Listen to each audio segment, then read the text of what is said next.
everyone. Welcome to the Chasing Meet Cutes podcast. I'm your host, Nicole. And I'm your host, Trisha. Welcome back. Did you already say welcome back? Yeah. Or did no, you I didn't say welcome? welcome back. I don't ever say welcome back. Okay. Because, I don't want to be redundant, but... No, I didn't say welcome back. Okay, well, anyways, welcome to this episode. Yes. Where we are going to be breaking down some movies of the beloved... One of our McDreamy himself, Patrick Dempsey. Yes. And I will say, I'll preface this episode, and I shouldn't have even said McDreamy, okay? Because we're not going to get into Grey's Anatomy, but I promise it's coming. Yeah. So get ready. Get ready for that. But that just had to be separate. We separate couldn't. Thing. Yeah. But Patrick has starred in some pretty cute movies, some rom-com, some more com. And we just love him. We do. He's just... in all stages. People forget how long he's been around. I know. I mean, he was doing Can't Buy Me Love in, I think it was 87 or something. Yeah, and he was a little peanut. Tiny... Yeah, peanut. Yeah. But anyways, he grew up, and he became a man. Yeah. A cute boy man. So, yeah, we're going to talk about 3 of his movies today, and the first one we're going to get into is Maid of Honor. Like our recent episodes, when we break down movies from an actor, we're really not going to be giving a play-by-play. We're really just going to kind of be breaking down the relationships we see in that movie and specifically what we love about Patrick. So, yeah, in Maid of Honor, this is where my love for Patrick Dempsey began. Yeah, me too. Even though you and I were late bloomers with Grey's. We didn't watch Grey's till much later. Yeah. So even though I had seen him before in movies, it didn't click to me for some reason. Mm-hmm. But this one did. Yep. So give us a little summary of Maid of Honor before we jump into it. Okay, Maid of Honor, which was 2008. One of the greatest years for rom-coms, is a romantic comedy about Tom, a charming womanizer who realizes he's in love with his best friend, Hannah, just as she gets engaged to another man. Boo. When she asks... Yeah, boo. We'll get into that. Don't worry. Sorry. When she asks him to be her maid of honor, he reluctantly agrees, using the opportunity to sabotage the wedding and win her over. As the big day approaches, Tom must prove he's the right man for Hannah before it's too late. All right. The very, very first scene in this movie, we see them. They're in college. Okay, the movie opens with this college party, and we see Bill Clinton. So funny. We see a man wearing a Bill Clinton mask. Yeah, and we come to find out that that's Tom, okay? But Tom is a player, and he just sleeps around with women at this point while he's in college. Stumbles into the girls' room. He's a little drunk. He's supposed to be meeting someone else. Yeah. And he slips into bed with this girl who's not the woman he's supposed to be meeting. She obviously freaks out, who the crap are you? Yeah. That's their meet cute. Okay? That's Hannah. And Tom and Hannah that night start to develop this friendship of kind of total opposites. I don't know how you could do that. You're just Mr. Popular, ladies man, very cute. And she's just kind of the nerdy, studious, art girl. And they've never had a thing. Yeah. They've just they become long-time besties. Yes. Long-term. Yeah, same thing. Whatever. So that's kind of how the movie's all set up. Their relationship. It's, again, they've known each other for years. We come to find out in the present day that they spend every Sunday together. They talk constantly. They just truly know each other in a way that most people don't, because they just spend so much time together. Right. And he uses her as his regular wedding date, but not to his friends' weddings or multiple different friends' weddings. It's his dad's weddings over and over and over again.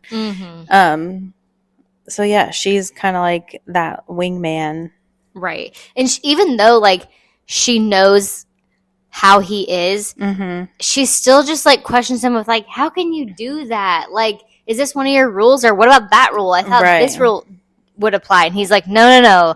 That's not that rule. That's this rule. And here's a loophole for that. He has loopholes for everything. Yeah. So he just has all these rules to kind of craft his own, like, different girl every night, every weekend. Like, he's got this whole thing planned out. Can't do back-to-backs. And he cannot and has not ever said, I love you to someone. And so Hannah kind of gives him a hard time about that because he's so quick to we see dogs throughout this entire movie, but even at the beginning, he's so quick to bend down and give love to a dog. And just, oh, I love you. You're so cute. Doo-doo-doo. And she's just like, and yet you can never say it to a person. Yeah. Like, come on. And then he kind of gives her a hard time because she has no problem saying I love you. Like, she's very communicative in that way about her feelings. Yeah. So much so that he calls her an I love you slut. Like, you just say it to everybody. Say it to everybody, anybody. Right. So let's talk about who Tom is and who Hannah is as far as their profession, like their personalities, a little bit deeper.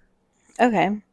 Tom invented the coffee collar, which is, the little piece of thin cardboard that goes around your hot coffee. Little sleeve. I will never not call it a coffee collar. Yeah, because of this movie. Exactly.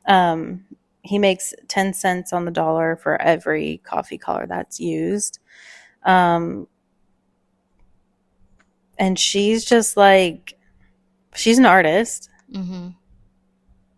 But she's more kind of like free-spirited than him, obviously. He's a little more uptight, but still a player and still kind of like stuck in that college life of just like sleeping around, dating around. He's definitely got his routine. Yeah. Like plays basketball with the boys on these days, goes to lunch with Hannah on Sundays, goes, with this girl and that girl and this girl and that girl. And she's kind of like, has this opportunity to travel. She's such a deep thinker. She loves art and history, and she gets this opportunity to travel to go to Scotland. And so that's kind of like later on in the movie where she ends up going. But yeah, they're very like fundamentally different people. Yeah. Yeah. But at the same time, they like complement each other well. They do. And like, I think it might have been at his dad's wedding that she reluctantly agreed to go to, because she was like, I'm done being your date to your dad's weddings. Like, find someone else. You have a whole roster of women you could ask. Like, just ask one of them.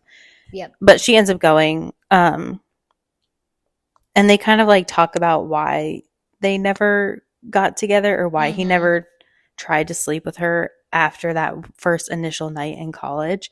And he basically tells her like, well, I like having you in my life. So like, I can't do that, because once I do that, like, I get rid of them. Like, they're gone. Right. So. And he also makes this comment like, you didn't like me either. You called me like, I don't know, like a dog face or like something. And she's like. his nose. Like yeah. And she was like, no, I thought you were hot. Like, I was just like. Just saying that. Yeah. And so, yeah, they do have that moment. But also, like, leading up to that and even at the wedding scene, we see just like an example of how well they know each other is just how, like, he knows what to order for her. He knows that they'll each want to order something different so they can share and try other things. Yep. He knows that she would love to eat the fried dumplings at the lunch place, but he ordered steamed everything. And she's, instead of getting upset by that, is like, thanks, like, I need to be better and eat steamed. And she still likes it. So it's just like those little things that they're not like made to be big deals, but they're definitely like details that proves they know each other. Right. And he cares about her. Exactly. And she cares about him. Can we talk about the moment, I don't know if it was after the wedding or when they were walking through the park after, when she said something like how she was pushing 30? Oh my gosh. Yeah. Yes. Yeah, that aged us really It wasn't quick. her. It was the guys that said it. Oh, about her. Yeah. Yeah. Yeah. And we both look at each other and we're like, she's supposed to be 30. pushing 30. So she's not even 30 yet. And they're like, Oh my Because gosh. I remember watching this movie thinking, like, not that they were old, but, like, way older than us. Right. Which I guess at the time when you're 18, 17, right, it feels like that. When someone's 30, it feels like, wow, they're that's 30. Like an eternity away. Dang. But now I'm like, oh my gosh, like they're not even 30. Yeah. But yeah, sorry, I kind of jumped to that. No, we had to mention that. So after the wedding, when they're walking through Central Park and they're just kind of like goofing off together, and she eventually reveals to him that she took this opportunity to go to Scotland for, I don't know how long, a couple months. Yeah, it was like 6 weeks or something that. Over a month. I think it was 6 weeks because they mentioned that's 6 Sundays. Oh yeah, 6 Sundays. Okay, I literally wrote that down. 6 Sundays. I'm not gonna be honest. I'm not gonna be honest. I mean, I'm not gonna lie. I'm looking at where I wrote 6 Sundays, and I read. Oh my god. Oh no. I read it as Les Sundays. What? Look. Hold on. The way like L-E. Like L-E, like Les Sundays. Not 6. I was wondering, like, what was that? That's like Les Sundays. Like, I'm not sure what that's supposed to mean. It was 6 Sundays. So, 6 yeah, Sundays. She's going to Scotland for 6 weeks. She goes, and while she's there, he kind of realizes that he misses her, and he's kind of contemplating, like, because his friends are kind of pushing, like, the idea of her.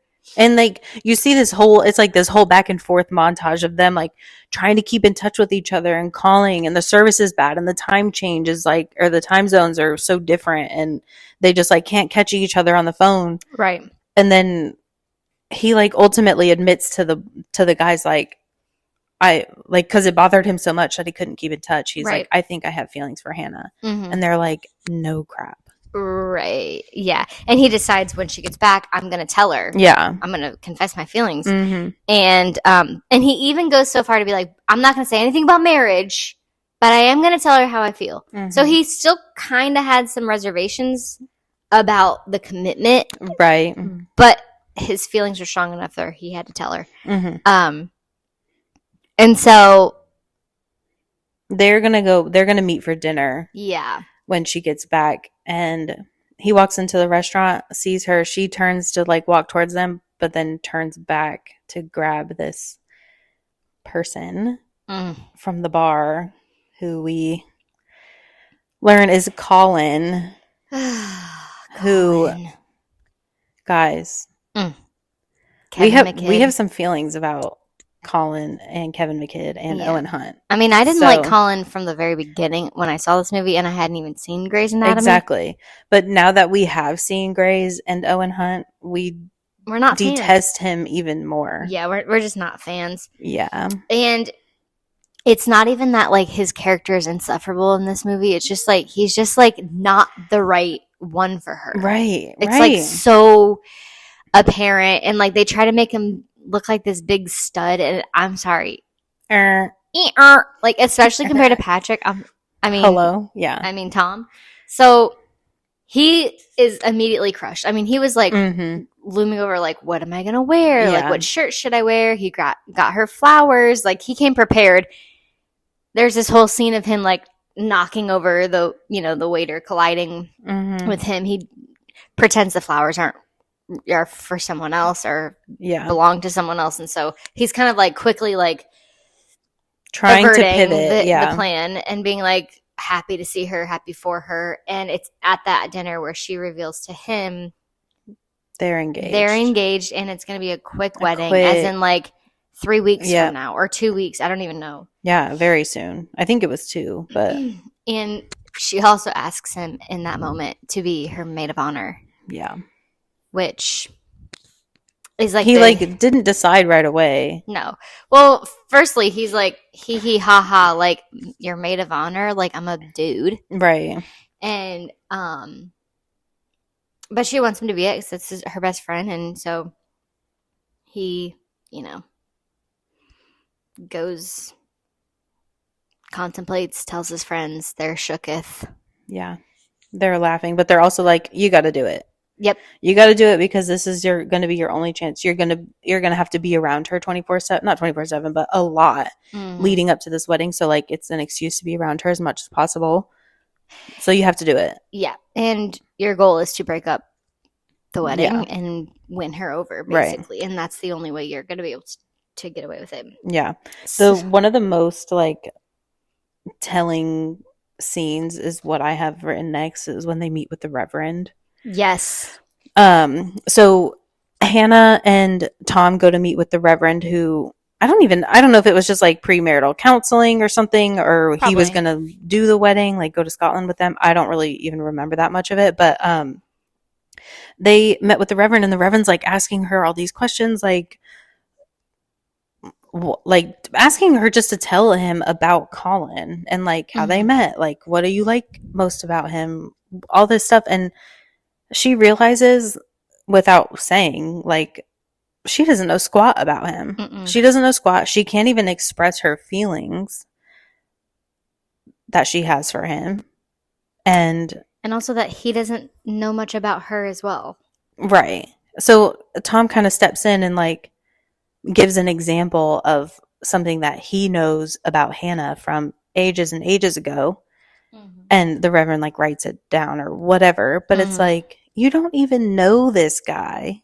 And right. you can't even express how you're feeling about him, yet you're gonna be married. Mm-hmm.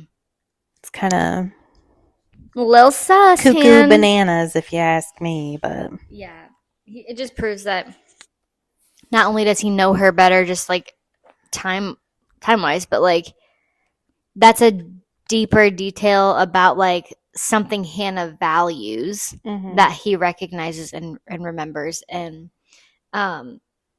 so whatever, she's kind of isn't really bothered by that, I guess, enough to like do anything about it. Right. So the plans continue to go to Scotland, and something we both noticed for the first time was when the wedding party arrived to Scotland, Hannah and Colin, everyone was already there.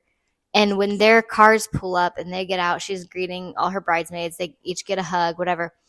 She greets Tom. Yeah.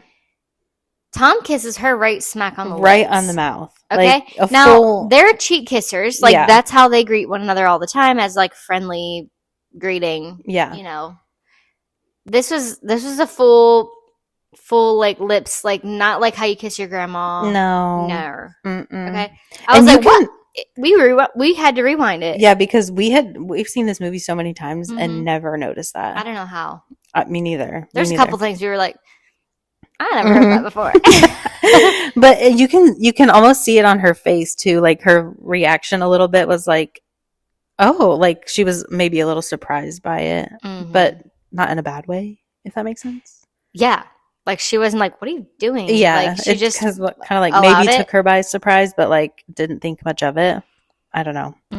Like it seemed innocent enough, you know? Oh yeah. And I don't even know if that was supposed to like be a thing for people to notice, but like it happened. It stuck out to us. But obviously, like they're having like a full-on traditional Scottish wedding, and so there's a lot of these traditional things that they do leading up to it. And so one of them is this competition where the men are like competing for her love or to win her over. And obviously it's set up to be like Colin's going to win because he's the man of, you know, who she's going to marry and blah, blah, blah.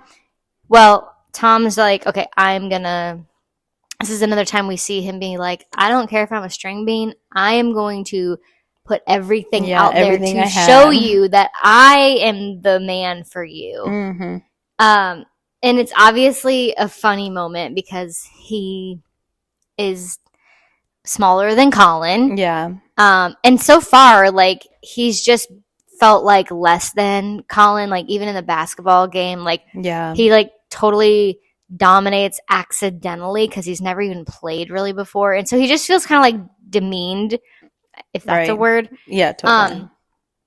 But it's still just so sweet to see how he wants to prove his love or his value or worth to her, even in this weird scenario and circumstance of this like Scottish competition.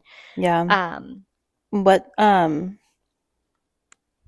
there was like the moment at their dinner where there just were like so many more red flags of like Oh yeah. their relationship. Mm-hmm. I was wondering if you wrote any of them down. I did, but like about how he killed everything that they Yeah. ate, Mm-hmm. which Hannah's like not into that, like hunting and Yeah. Very killing like baby animals and whatnot. Um, but also that he didn't want to share. Like she put her fork over on his plate to like to try some of his dessert, and he was like, don't do that." Like, if first you of want some, all, he's like, if you want some, I will cut you a piece and put it on your plate, but don't put your fork on my plate, which is something her and Tom like do all the yeah. time. And I mean, like, again, does it make him like an evil person? No, but I also feel like that's a little like Yeah, extreme. it's extreme. Like, I don't know. Weird. Yeah. Weird. And then the bagpipes thing, obviously, like She's not she into it. doesn't like the bagpipes. I mean, She's who wants not to into listen to it. that all the time? I mean, it's like can be beautiful, but he practices every night, so that's like a big thing for her. I'm sorry. I can't be hearing that every night. No, heck no. No. No way. Also, like, did they really ever say like where they were gonna live? Like, what was their? Did they even have a plan for like life after the wedding? Not that I'm aware of. All we knew is that his family or clan, whoever, they had the Did you four say homes. Clan? clan? Yeah. His whole clan of Like what? Oh yeah, his the family properties. Like the family owns all those four properties. properties, Yeah, like one for like each seasonal homes. season. That was another funny like moment when the guy in the car was like trying to explain. He's like, "Yeah, they have a summer house and an autumn Yeah. house." Tom's like, yeah, I know how seasons work. I know the Thank you. seasons. The next thing I had written down was just the little pub crawl that they did, which Yeah. at this point in time, But they had a moment before they had that, a moment right? before that because it was like he was obviously battling really hard with his feelings, and he's also just annoyed for his friend. Like even his own personal feelings and love for her, it's like he can clearly see this isn't your guy. Right. Like right. I don't know if he would have given that much pushback or even come to the terms with his own feelings. Yeah. If Colin was like a decent guy that like they really blended well together and like he's everything she should want. Like he's just so frustrated. Like, why are you selling yourself short? Why are you changing who you are or things like your whole belief system? You're just kind of like, it's fine for this guy. Yeah. But like she couldn't even, she was having trouble with her vows. And he went outside, they were outside somewhere by the water, like, and he was literally expressing his feelings for her. And she took it as him helping her write her vows. And he, of course, wasn't like, no, this is me telling you how I feel about you. Well, what was interesting that I wrote was when she first asked, like, I don't know, like, what would you say? And he's like, I don't know, like, maybe that you're the only person I want to spend the rest of my life with or all my time with, and I would do anything for you, or whatever he said. Yeah. She's like, that just sounds like something you're supposed to say and not like you're actually how you're feeling. And so he kind of was like, okay, I'll tell you how I actually feel. Right. And when he said that, she kind of had this moment of like, they're staring into each other's eyes. They kind of have this moment, and she's kind of like coming to this realization of like, wait a second, like, are you like, are you into me? Yeah. Because like, I'm into you, but I like never wanted to tell you, and like, you never said anything to me. It's like there's that kind of vibes too. Like there's always been feelings, but they've both been afraid to just say it, or at least maybe on her end. Right. So yeah, that was a very key moment leading into, they actually get interrupted. Yes. On the dock when all that happened because all the girls run down and say, oh, there's this tradition where the bride goes around to the pub and they basically, you carry this little pot around and with men salt throw in it and with salt, and they throw change in it and basically like buy a kiss. Yeah, in exchange for a kiss. And so they go out and do this, and it's this like grand old time in the pubs, and she has to kiss some frogs. Let me tell you, they're all frogs except for one. Yeah. Oh my gosh, this moment, guys. like I think the conclusion in which we came to was that Patrick Dempsey's just a great kisser. Yeah. Because, like, I mean, he's the common denominator in all these movies we've seen, the Grey's Anatomy, anything we've seen him in. Yep. Okay. So, Jill Dempsey, you're one lucky lady. Yeah. Okay. But he obviously sees her on this rampage of getting all these kisses, and it's kind of a fun and chaotic moment. Yeah. And there's music and they're going, just like quick little pecks. Yeah, like, yeah. And her bridesmaids are just like throwing back shots. And so he sees kind of this like window of opportunity. Mm-hmm. And he like throws some change in the bucket and is like, this is all I got. But like, yeah. And she's standing like at a beam or something. Yeah. Because she's able to kind of like rest her back on this beam, and he just like goes in for the most magical, gentle yet passionate kiss that makes her drop her pot of salt and change. And they share this like one of those kisses where it's like they kiss and then they realize like, oh crap, we gotta go in for round 2 quickly. They continue to kiss.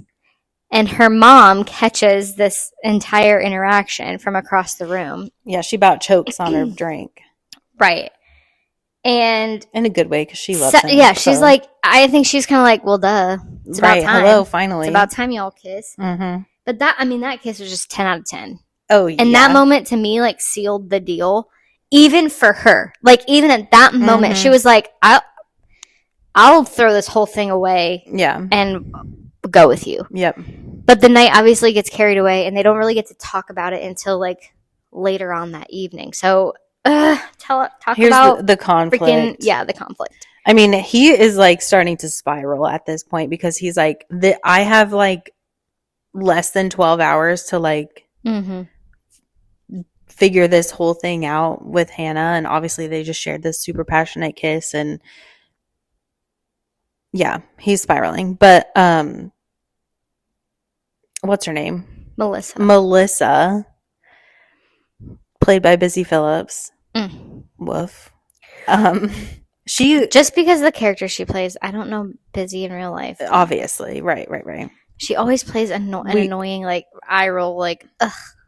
Yeah. Type of character. Right. She shows up to his room, which they have a past. They hooked up once or something like that. Yeah, a very fleeting moment. Yeah, he's just one of the girls, on his roster that he used to have, that he no longer has. Anyway, she shows up to his room wasted because she's had all these whiskeys at the bar. She is wearing she strips down and she's wearing lingerie and literally jumps on top of him on his bed, and he's like trying to get her off.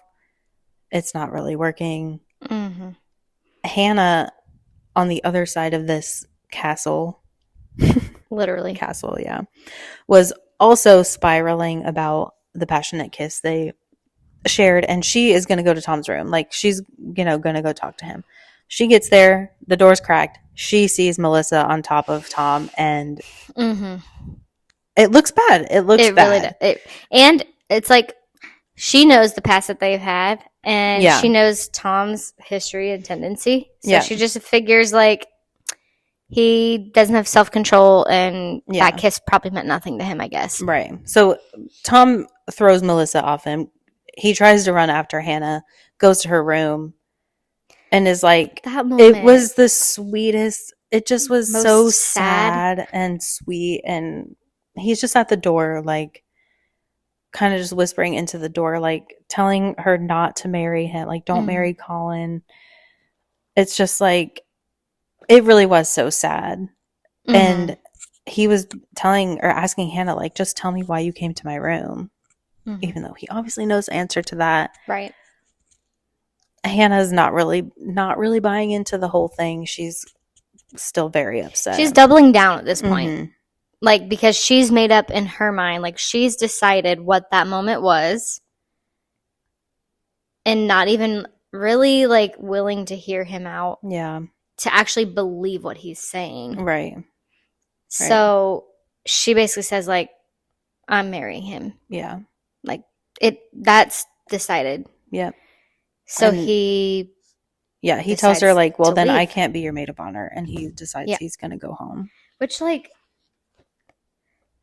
you shouldn't have to be her maid of honor when you're in love with her at someone else, like when she's marrying someone else. That's so sad. And, yeah. So he decides to leave. And I think this moment of him, like, first of all, getting on a ferry, which seems to be Patrick Dempsey's Patrick Dempsey thing. Will find a ferry. Like, he'll find a ferry boat. I want to know, like, if he, like, does have, like, an obsession or an infatuation or, like, an endearing, like, thought process when it comes to fairies, like, in real life. Like, does he love fairies, or is that just all, like, happenstance? Because, anyway, before he gets on this ferry, or while he's on the ferry,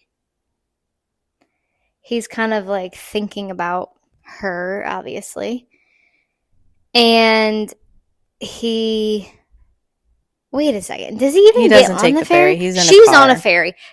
Her and her entire bridal party are on a ferry to the church. Yeah. And she's clearly contemplating things. She looks a sight because her hair looks like it's giving like Beehive from the 60s. Mm-hmm. And she's just obviously like, I don't want to do this, but I already said I was going to do it, so I guess I have to do it. Before he gets on the ferry, he sees this dog. Yep. Once again, a little dog. Beautiful dog. Such a pretty dog. And I guess he just is, again, having that moment of him saying, like, I love you, blah, blah, blah. And he's kind of realizing, I love Hannah. Right. Like, I don't just have feelings for her. Like, I love her. Yeah. And I need to tell her that. Yeah. Like, now. ASAP. So I got to get to the church. And, of course, the driver's like, well, that's not going to happen. The ferry had already left because it was waiting at the church for the service to be over. Mm-hmm. He could drive, but that's going to take an hour and a half. So he's basically, like, out of luck. Yeah. Until this truck pulls up with a couple horses. And he's like, I need to take a horse. And that's what he does. Yeah. He hops on a horse. Rides it all the way around. Sure do. He literally crashes the wedding. He gets thrown off the horse into the church, and pretty epic. Basically, right, I mean, he right doesn't at the moment where they're like, right, if anybody objects. So that was the objection. Yep. It wasn't said, but that was it. He's obviously injured slightly from the fall, but Hannah comes running down the aisle to him and, like, making sure he's okay. And he's, like, face to the concrete, like, I need to tell you something. And he gets up and tells her that he loves her. He gives her a bunch of truth bombs in that moment. He's like, your hair sucks. Your hair is horrible. The sash sucks. Sash sucks. Like, yeah. And after, you know, I want to say this was that moment, like, they finally, like, stand up and he's like, hey, the truth is scary. Mm-hmm. But 10 years ago, I got in bed with the wrong girl and it ended up being the right one. Girl. Yeah. And then they just share this epic another kiss. Literally in her wedding dress. Mm-hmm. They're in the aisle and everybody's just, like, watching this happen, and Colin and his family are like, wait, what? Who? Wait, what? But they end up together.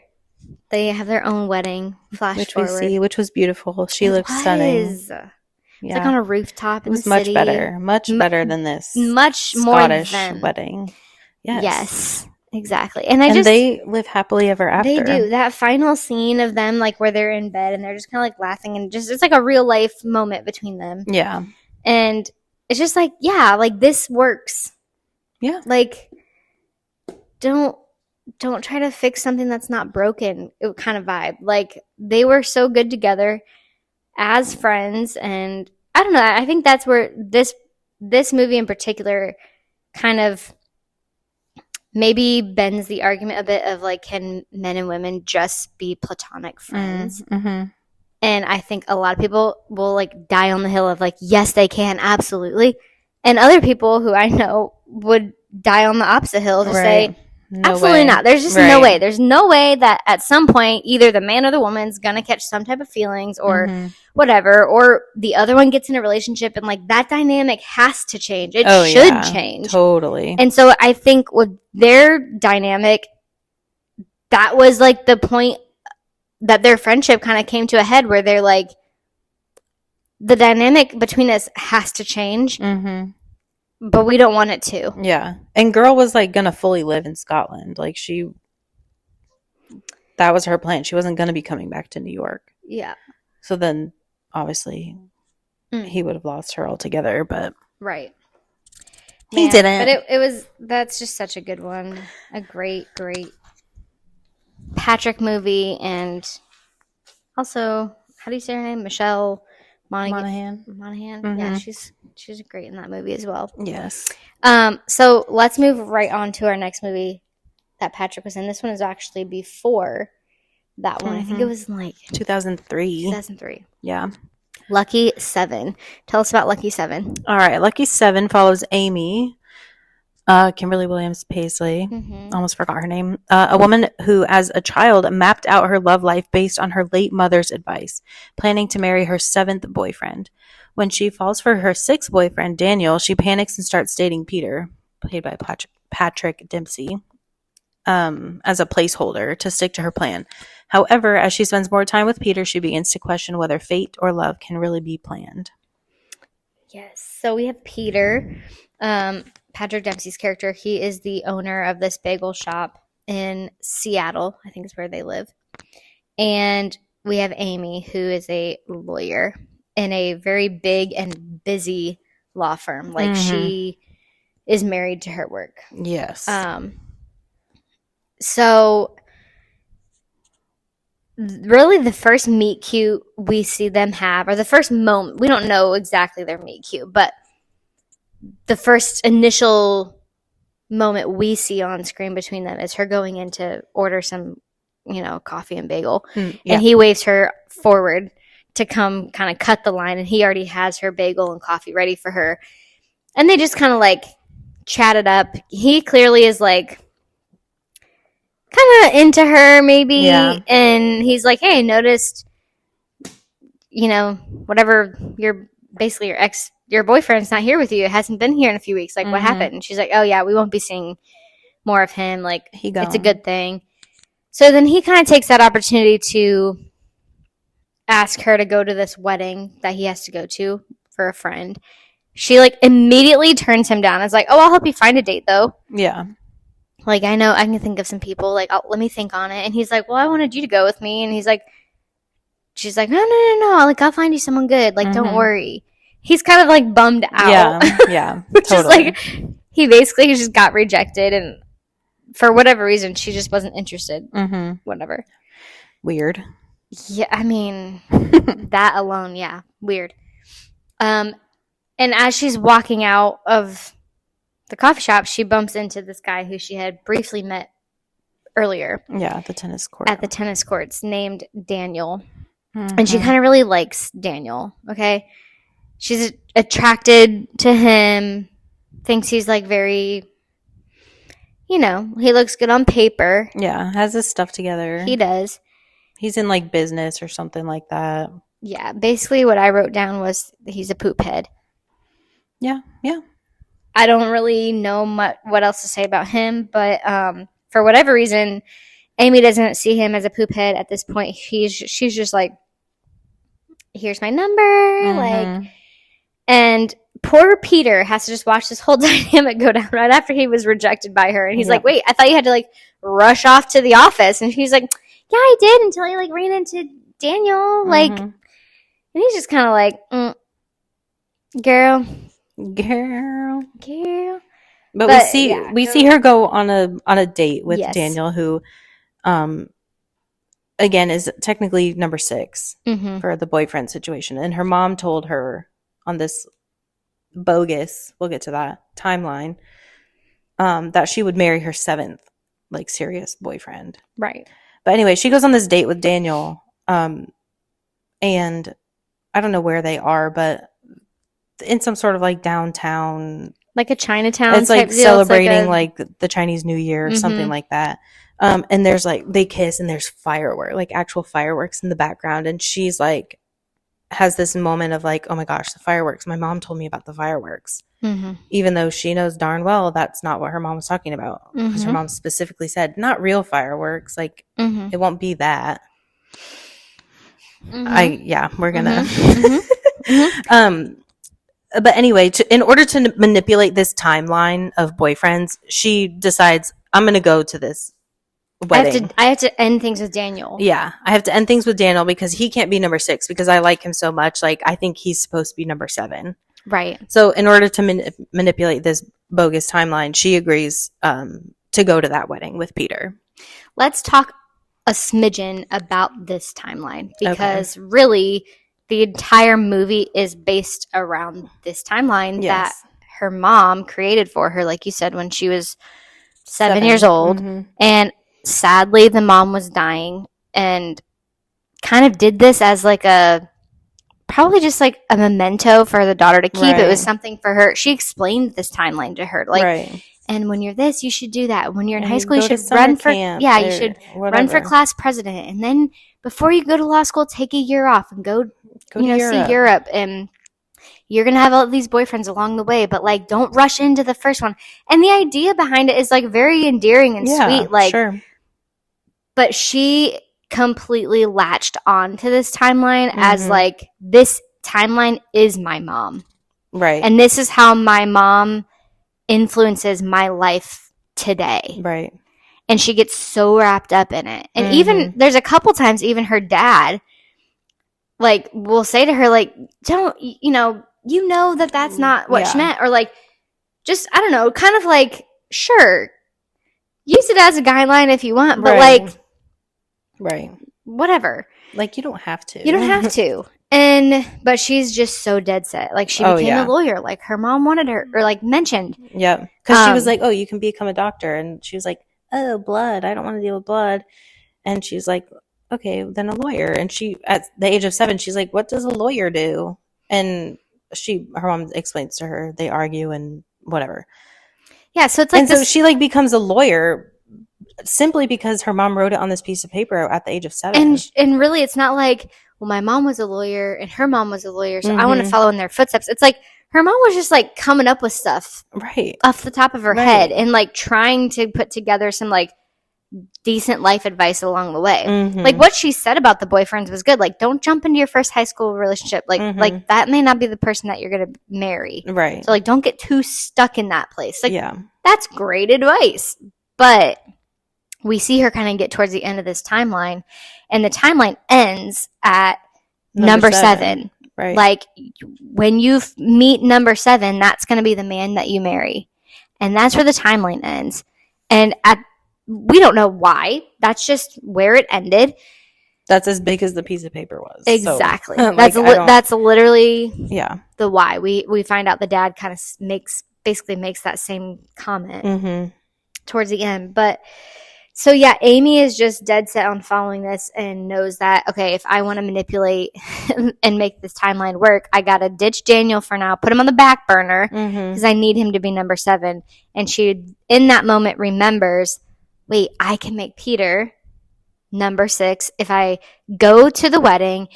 And because he specifically says, like, while they're on the ferry, I need you to be my fake girlfriend because I've told everybody I'm bringing my girlfriend. Another ferry boat. Another ferry. In Seattle, too. I'm telling you.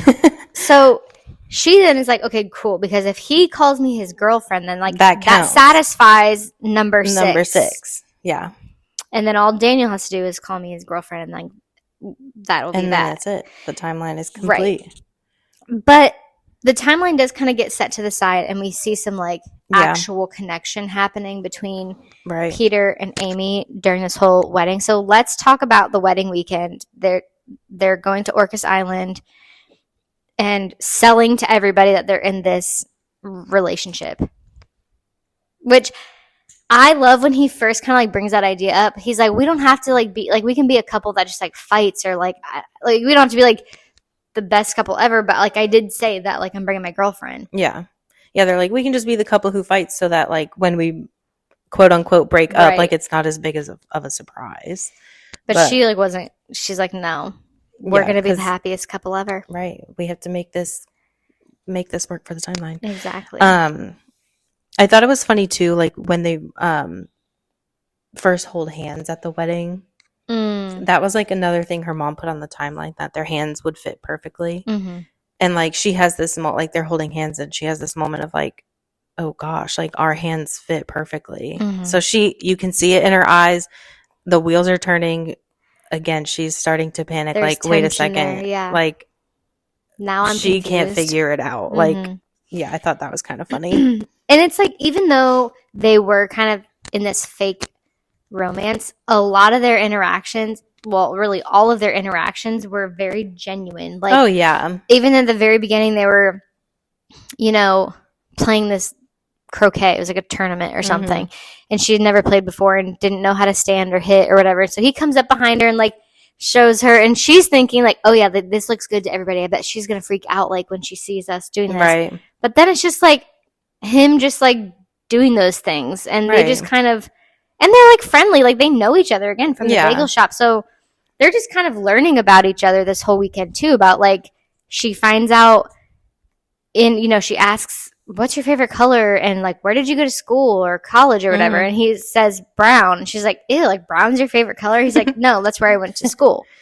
So she's like, wait a second. Like, how did you go to Brown and now you like work at a bagel shop? And he just explains to her that like he wasn't happy in his like other sometimes jobs. Life isn't that cut and dry. Like, hey, sometimes the plan that you have changes. And that was like earth-shattering news for her, I guess, because she obviously lives very according to plan. I mean, they had so many like sweet moments of like so many good ones. Just at the wedding when they first show up, and he's what about before the wedding though? What? When they're getting ready, and he comes out of the bathroom like in his towel, and she's like, "Your sideburn, is just slightly off. Yes, can I fix it?" Fixes it. It was the and cutest. It's just like you can see it in his face. First of all, the Patrick Dempsey look, you guys, the look. I know you know what I'm talking about. That look will just melt you right to a puddle. And you know what? I think that's like a moment of intimacy, which people might be like, what? But like, follow me here. It's like you're alone, number one. Yeah. And you're not doing anything like weird or physical or like, but it's just like this moment of you're allowing somebody to like, even like touch your face or I don't know, you're very close to the person. And it was just this moment of like magnitude or magnetism between them. And I just think that was, even before the handhold down the aisle, was like a first moment where she's kind of like, he's really cute. Yeah.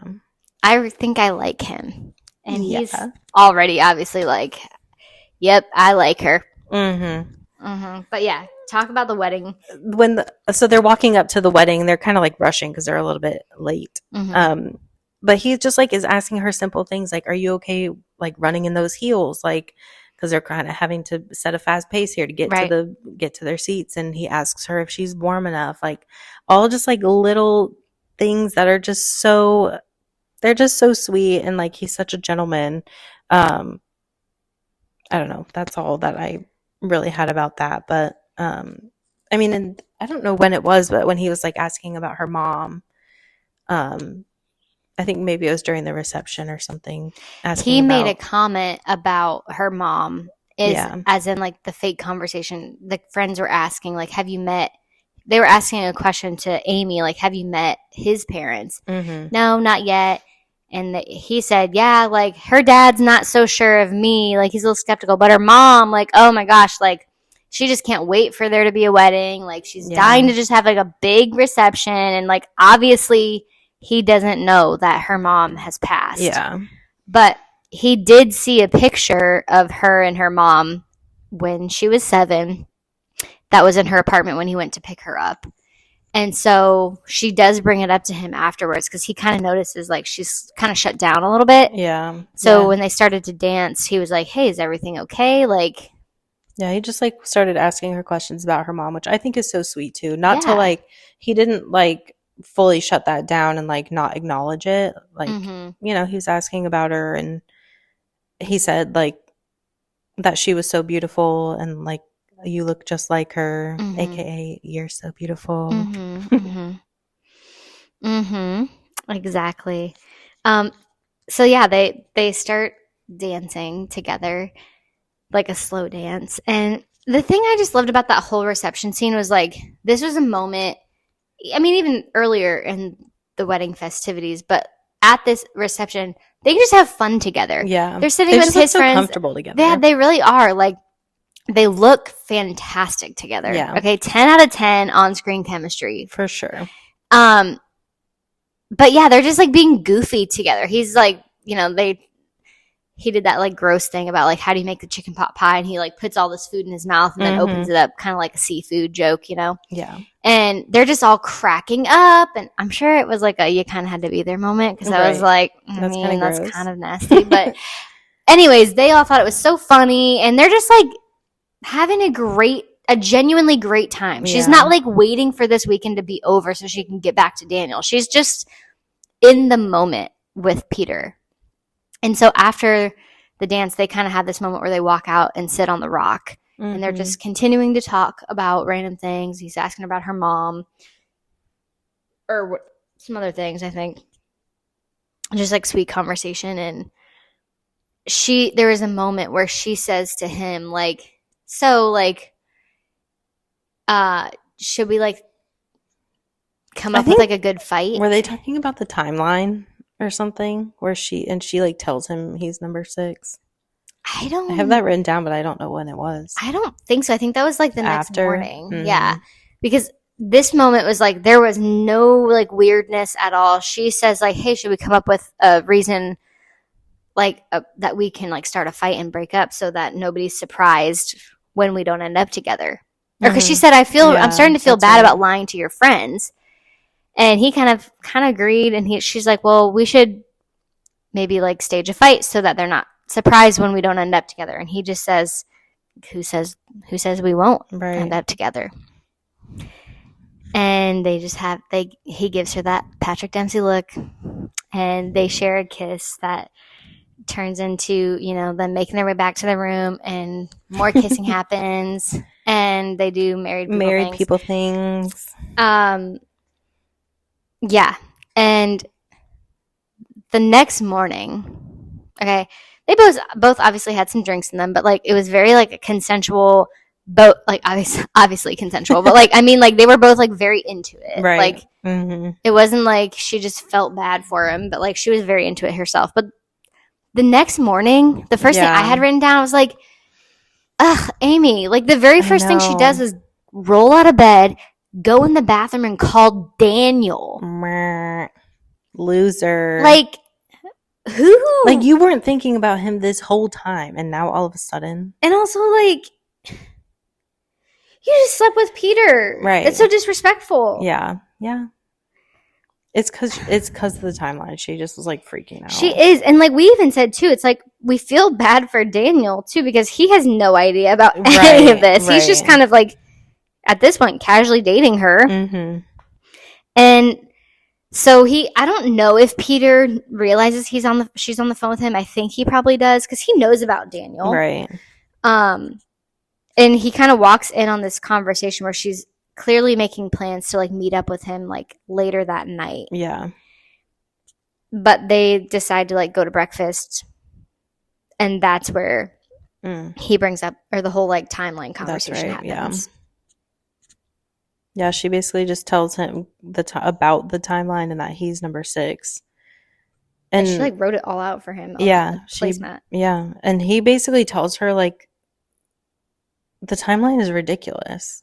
Like it doesn't allow for any spontaneity. Like, and then he asks her like, well, what happens after number 7? Like, what happens after you find number 7 and you get married? Like, and we kind of had that conversation too. Like, oh, your life just ends because your mom didn't write it down for you? What happens next? Right. Like, that's just kind of how bogus and ridiculous it is. Right. And like, do you not get any say on your own life? Right.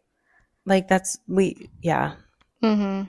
Because I think it wasn't him like disregarding this special like connection that this timeline is for her, between her and her mom. He's already told her that like at the wedding the night before. Like she's like, people think I should like kind of like forget the timeline and forget my mom, like the connection that I have with my mom. Like sometimes I feel like I can close my eyes and she's like right there with me. And he's kind of like, you should never like lose that connection with your mom. Like, I think that's great. You should.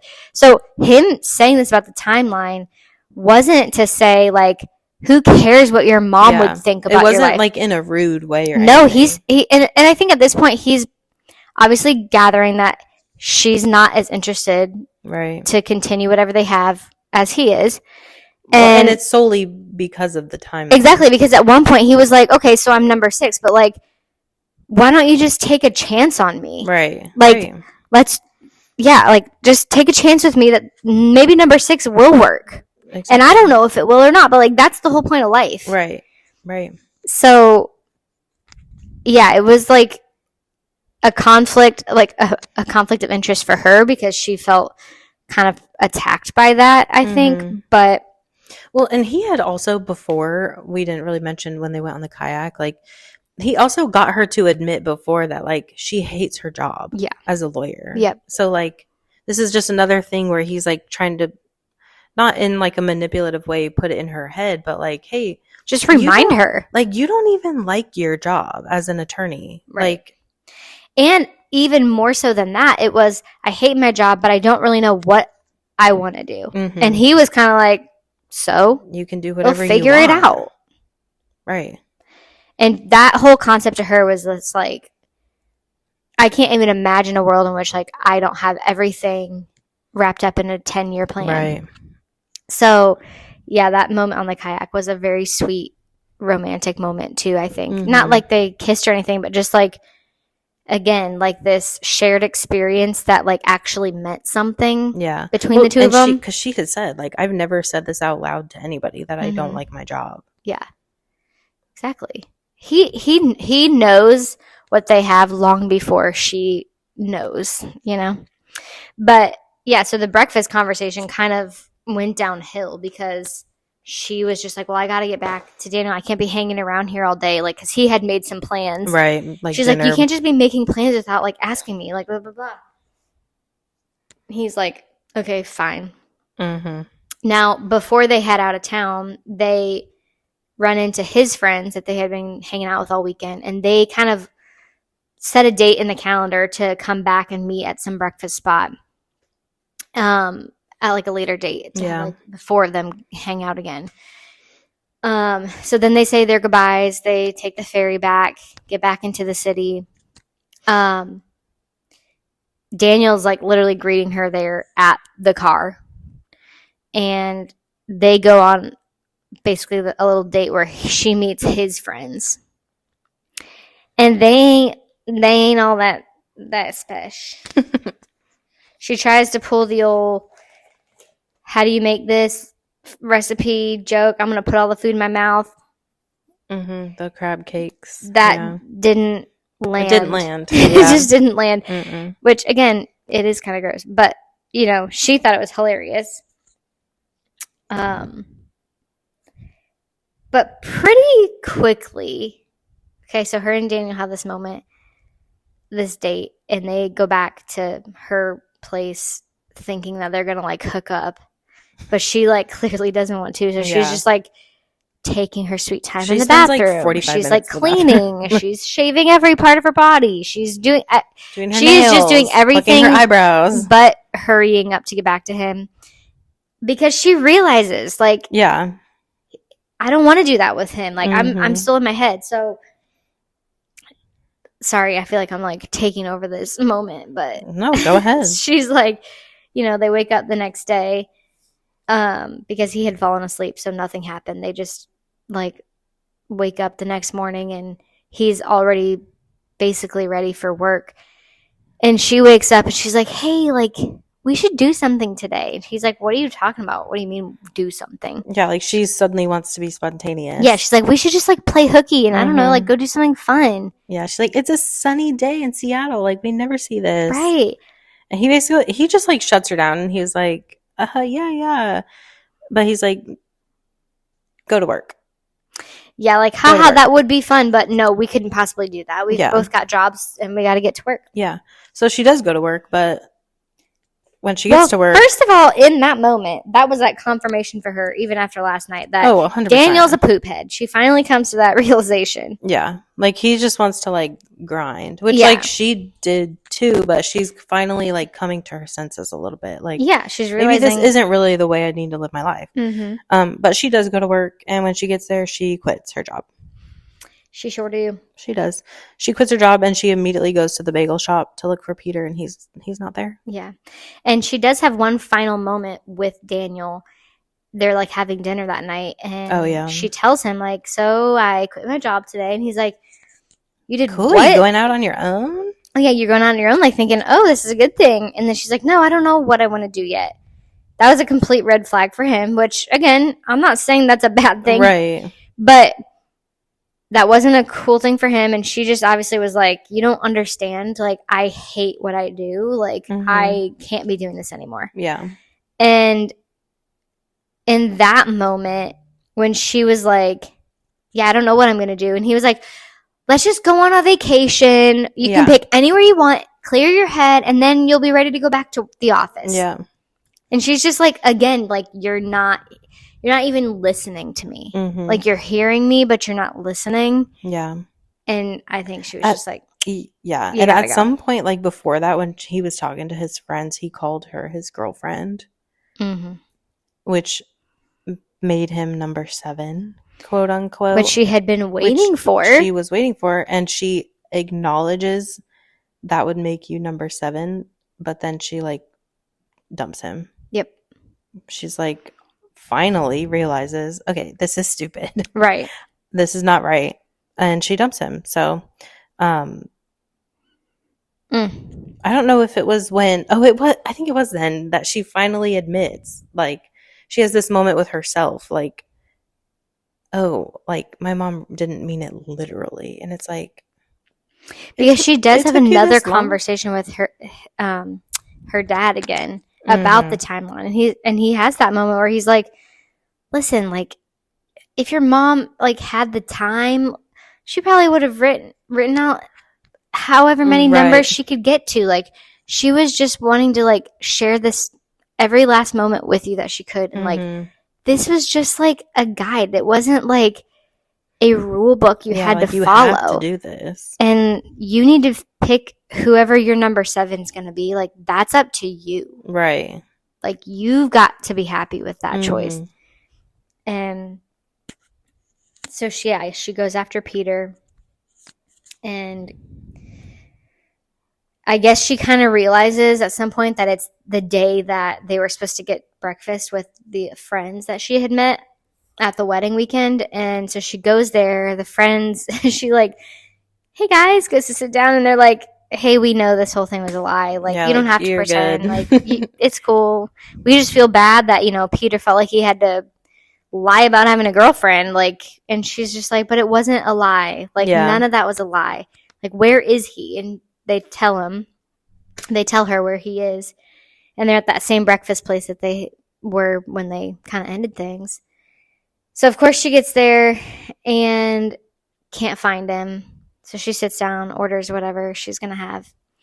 And he comes up behind her and says, like, I'll have what she's having. Because he kind of made fun of Daniel for that at the bagel shop, like in the first scene. So she turns around and they basically make up, and she says, I quit my job. And he's like, really? Well, the bagel shop. I've been looking for another manager at the bagel shop. She's like, really? That's perfect. And then they kiss, and we see that they also get married. Yep. And she's sitting on her bed in her full wedding gown, veil, looking at all this stuff from her little memory box and the timeline. And she kind of puts it all away and circles number 6, where Peter's name is, and draws a heart around it. and he comes in the room, and they just like share this cute moment, and they live happily ever after. Yes. So we think. But they do. That movie is just, I don't know, it's an oldie but a goodie. Yeah, for sure. I love it. And the people don't really know, but Kimberly Williams Paisley is like one of my favorites because I love Father of the Bride. It's like probably one of my top favorite movies of all time. But so I just love her. I think she's so naturally beautiful, and they look good together. They're two beautiful people. Yeah. So lucky 7. Okay, let's move on to the last one. We don't have a ton to say about the last one, but we do want to talk about it. Yeah. Tell us what we're talking about. We're going to talk about Enchanted, which we know is a little bit different. Yeah, different vibes than all of the other movies we've talked about, and we certainly won't be diving into any more like Disney animated. Although my sister wants us to. Romances. Sorry, Shell. But this isn't fully animated. No, it's not. So we decided we wanted to dive into it. So let's get right to it. Let's do it. Enchanted was 2007. It follows Giselle, played by Amy Adams, a fairy tale princess who is banished from her animated kingdom by an evil queen and finds herself in modern-day New York City. Struggling to navigate the real world, she is reluctantly taken in by a cynical divorce. It's bound to happen for one of these summaries. Divorce lawyer Robert, obviously played by Patrick Dempsey, who helps her while she unknowingly brings magic into his life. As Giselle starts to fall for Robert, she must choose between returning to her fairy tale prince or embracing a new kind of happily ever after. I just, again, like, why is his name Robert? I know. He doesn't look like a Robert. He doesn't. But that's okay. Yeah, so Robert is a divorce lawyer. 20. A 20. The voice of 20. And he is just like completely jaded. He has suffered some major heartbreak. And he obviously works with divorced people. Couples wanting to get divorced, so like he is just like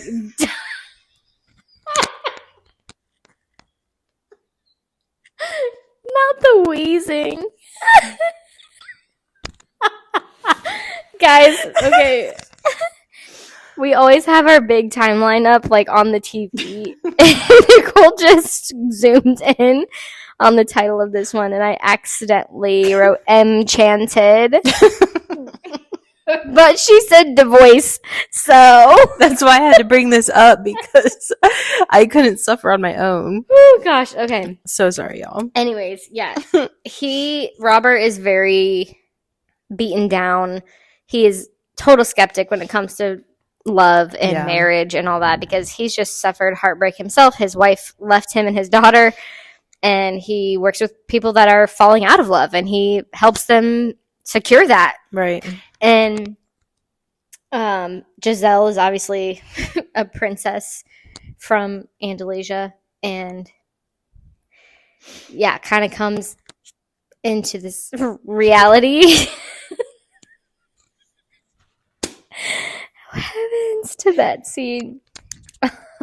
And Robert is dating Nancy, played by Idina Menzel, and they're kind of like they're happy, but they don't really have all that great of a connection. No. They've been together for 5 years. Yeah. Still not engaged. Although he's planning it. He's planning it, but he's very slow to commit. Yeah, definitely. And so the meet cute that happens between Giselle and Robert is, Giselle's been wandering the streets of New York City trying to figure out how to get back to Andalusia. She's running into all of the dark, creepy, scary vibes that New York City has to offer at night.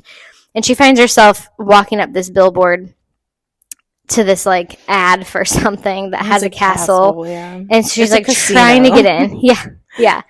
And she ends up falling from this balcony, and Peter, gosh, that's his name in the other movie, Robert and his daughter, what's his daughter's name? Morgan.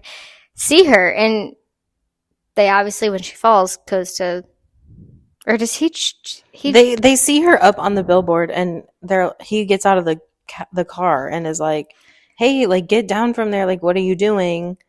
And she kind of like loses her balance and falls, and he catches her. Right.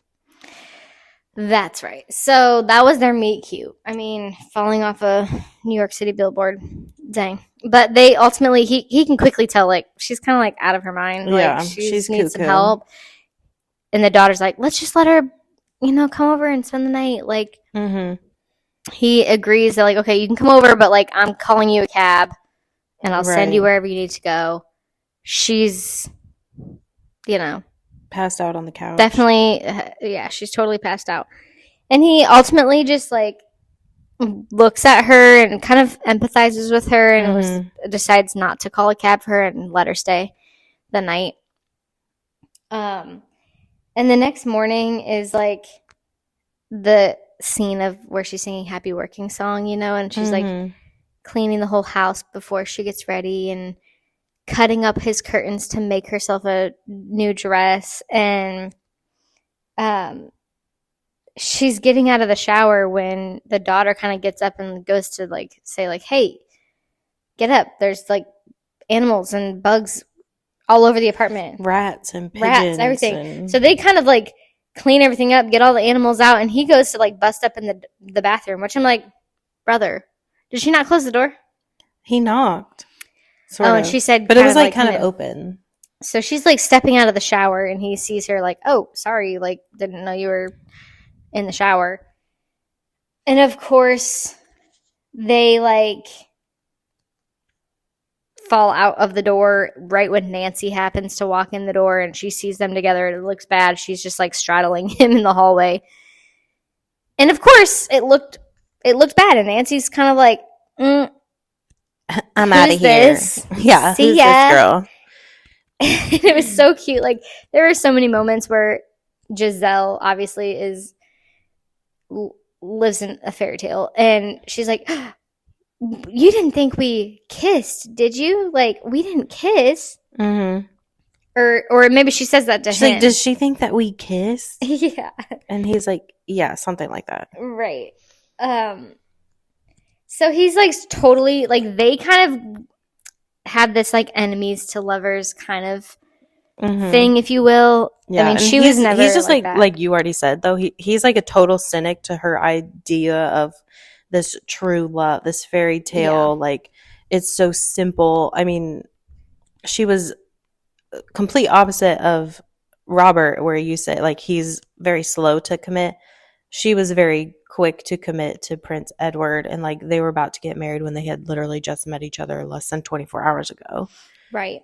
So she has, like, a very skewed idea of our reality. And that's been, like, her whole ploy, or not ploy, but, like, her whole story to Robert's like, oh, I'm waiting on Prince Edward. He's going to come find me, and, like, we're going to be married. And he's just kind of like, yeah, okay. Yeah, he ain't coming. Like, tell me where you need to go, and I'll send you to him, whatever. There. Yeah.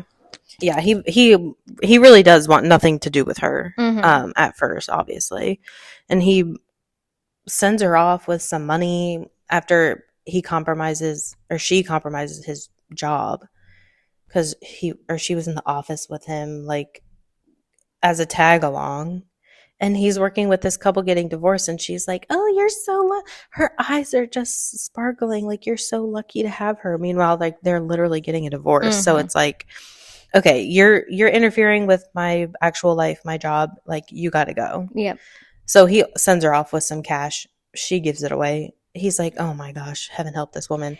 Yeah, he's got to go after her. He's got to go back and get this girl because she's struggling, which he does. I mean, you can kind of tell, like, he was second guessing that choice to send her off. Like, oh, maybe I shouldn't have done that. Yeah. Because just for practical reasons. Yeah, and I think at that point too, as they had kind of walked and talked in Central Park, like, he's kind of not infatuated and, like, in love with yet, but, like, he's so curious about, like, who she is and why she thinks the way she thinks, and, like, he's just, like, he does care about her as a human. Like, he doesn't want to see her get, like, robbed or like killed or something, because she's clearly not thinking she's not operating like anybody else would. Right. Yeah, and they just kind of have like their little small talk, getting to know each other a little bit, and it's like she's really trying to convince him that love doesn't have to be as complicated as he might make it seem. Yeah. It's kind of like just the push and the pull of, right. Like, it doesn't have to be like, it doesn't have to be hard. And not that there won't be hard moments, obviously. We've said that before, but it's like, it doesn't have to be that complicated. Or it may not ever be like everything's perfect before you decide to commit, because there's never a guarantee. Right. Like, you just, if you love her, tell her you love her and be with her. Like, yeah. And then he even, like you said, the push and pull, he like explains dating. What dating like, is, yeah. You can also take some time, like more than a day, and go on a date and talk about each other, anything. Your likes, your dislikes. Yes, exactly. And she's just like, never heard of that before. Yeah. So there's got to be like a happy medium there. Right. Which we kind of see come into play later, but they go on their little quote unquote pseudo date. Yeah. Well, they go to dinner, and she like realizes like, wait, this is a nice place, and we're having dinner. And she's like, this is a date. And he's like, yeah, no, like, it's not a date. We're just friends. Like, yes, this is what I was describing, but like, it's not a date for us because we're just friends. Right. So it's kind of a little hard for her to grasp the concept. But I did love the moment at the end of the date. You know, there's all the things happening with the poison apple and Pip and whatever. That's like kind of scary, you know? And she just like kind of cuddles into his arm, and I just thought that was really so takes her cute. Under his little wing too, or his wing, his arm. I wrote that down too. It was like he clearly had just got off communicating like how jaded he is, basically. Yeah, and that, you know, he doesn't believe in fairy tales and blah blah blah. Yeah, but then he's so quick to like care for her. Yeah, knowing make sure she's okay. Like, that she believes your face okay. Like so like cute. And just like even emotionally, you know, like, are you okay? And right. So whatever, they have the moment, but when they get back to his house, they kind of have this like fight scene where he had asked her in another moment about like emotions, like because he was angry with her for kind of interfering. Yeah, and she was like, I mean, I've heard of anger, but I've never felt angry. Yeah, and so in this moment after that dinner, you know, she's on the couch and he kind of comes into her and was like, hey, like, if you need help, like, after all this, like, I want to help you. And she's like, no, like, that's not necessarily, like, Edward's coming for me. And he's like, no, he's not. Yeah, he is. And she's like, no, he's really not coming. Right. And like, you almost like, you need to give it up. Like, I'm tired of hearing about that. Yeah. He kind of gets stern with her. And she stands up and is kind of like annoyed that you're telling me how, like, that I'm wrong, or that Edward doesn't exist, or whatever. And she eventually says, like, I'm very angry with you. Yeah.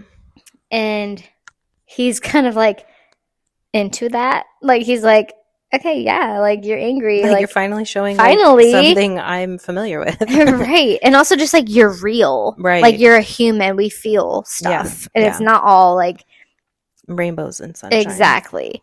Yeah. And they have that moment where they, like, come so close to, like, kissing.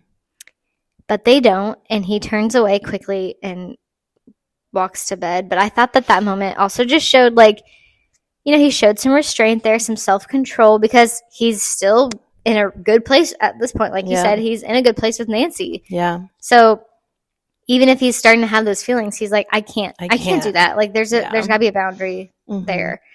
I thought the moment just before the little tiff they had when she was reading Morgan the bedtime story, or she just was telling her bedtime story, was so sweet. And he just was standing in the doorway watching. Yeah.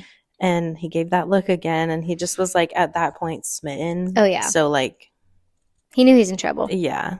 Which, again, he did end up showing that restraint. But we see Edward come. He shows up. Edward shows up. He's just, like, I mean, he's obviously similar to Giselle. They don't live in this reality, so he's not very smart in general. but she tells him, like, I want to go on a date. I want you to take me on a date. And he obviously, same as her, didn't know what that was. And she kind of explains it. And it, like, we see it happen and it's very awkward. Oh, yeah. It's like, they don't even know what to talk about or anything. Yeah. I will say, too, before she even really goes to greet Edward, you know, she had Morgan answered the door and she was still in there talking with Robert. And she's like, how do I look? And he's like, great. Like, he said you look scared or terrified. Oh, yeah. She's like, no, like, something. How do I look? Mm-hmm. Like, and he's like, you look beautiful. Yeah. And you're just like, so cute. Just be together. Yeah. And when they're on that date, Edward is like, he's like, I'm ready to go home. Like, can we just go back to Auntalasia? And she's like, not quite ready to do that. So she wants to. She didn't even finish the song. She didn't finish the sentence of the lyric. That's true. So that was his number one indicator. Like, hey, what's going on? Something's wrong. You didn't finish the song. That's your part. Like, where'd you go? She's like, oh, you're right. I didn't sing. Mm-hmm. Like, she's been singing nonstop since she got here. True. And now she's not. Yeah. But she wants to go to this ball. Mm-hmm. The Kings and Queens ball or something. I think that's what it's called. Because she had already said goodbye to Robert and Morgan at this point. Yeah. And decided, like, okay, after this date, we'll go back home. So I think her saying she wants to go to the ball, like, she wanted to continue the date. Yeah. But also, she just wanted to be able to see them again. Yeah, totally. But she only told Morgan. She didn't tell Robert because Robert didn't know she was coming to the ball until she arrived and made her grand. Because Morgan had to help her go shopping. Yeah, they had financially. Great. Yeah. It was an emergency. It was, but they show up to the ball, which it was. You made the comment about the costumes. Like, everybody was in, like, old fashioned. I don't even know what time period you would call that. It was like.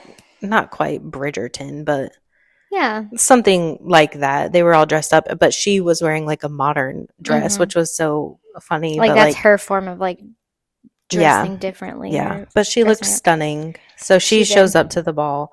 She's at the top of the stairs, and Robert sees her again with this look. And then they go just down the steps, and Prince Edward asks Nancy if he can have a dance with her. And so Robert and Giselle have a dance to the song So Close. Which is so I just love this moment. It's so cute. They just have, like, share this dance. And then he starts to sing the song in her ear, and it's like, are you absolutely joking me? Guys, it's so good. And it's not like he's, like, singing it to be performative. Like, no, he's just like quietly, like, singing. You've been singing to me this entire time and to the world, and I've been hushing you. Like, stop, people are staring. Yeah. And he's just like, I'm gonna sing to you. It was so good. But we do see Nancy and Prince Edward are, like, eyeballing them the whole time they're dancing. They just have the eyes on them, and they're like, they know at that point. They know something's up. Yeah. Something ain't right. Yeah. So shortly after that, they swap, back to each other's couples, and again, Prince Edward's like, we gotta go. Head out. Time to go. So they leave to walk up the stairs. Nancy and Robert continue to dance, and she kind of turns back to look at them, and they're sharing a kiss, and she's just kind of, like, bummed. She starts to, like, tear up and cry because she doesn't want to leave him. She knows she's in love with him. Yeah. And she knows he's in love with her. Right. So she sees them sharing a kiss. And in that moment, Robert and Nancy, as they pull away from the kiss, kind of give each other that look like, that doesn't feel right. And you know what? The song came to my mind. And I always remember the Growing Pains episode. I don't know if you ever watched Growing Pains, but there's an episode of Growing Pains where Kirk Cameron, like, wants to know if this girl's, like, right for him, and his dad tells him about the song. He goes, if you wanna know if he loves you so, it's in his kiss. And I'm like, it's in the kiss. Yeah. That moment revealed, like, that kiss was not one to be remembered. Yeah. It was no longer, like, a sign of their love. It was just kind of like obligatory. Something's missing now. that maybe was once there, but it's gone. Mm-hmm. And so that same song came into play. And just the next scene over, we see obviously Giselle gets bamboozled by this old nasty hag. She bites the apple, gets poisoned, falls down, whatever. They bring the couch out. Obviously, Robert runs to her side and is just like fearing that she's going to die or is dead. And what can we do? And he's like, it's true love's kiss. That's what it's the most powerful thing.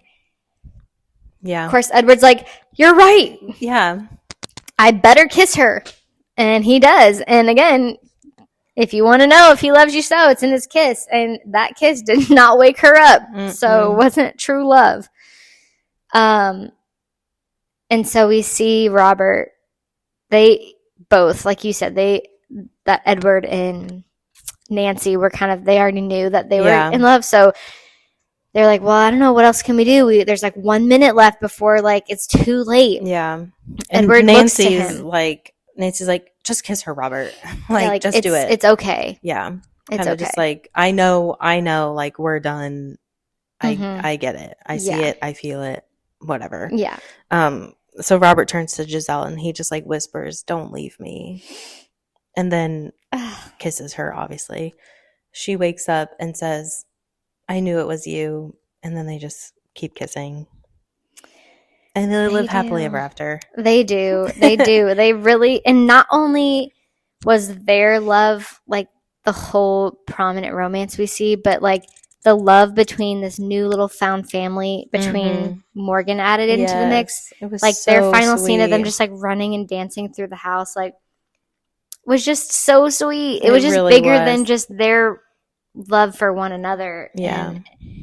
And, it was so good. Such a great. I feel like it's an underrated movie. Oh yeah, we say that all the time. I'm like, why hasn't anybody done this on Broadway? Maybe they have, and if they have, I missed it. But me too. I don't know why the parks didn't do more with it. It's so good. And then we're not even gonna get into Disenchanted, but they screwed the pooch on that. They really fumbled on that. Really, wasn't good. No, it was bad, quite frankly.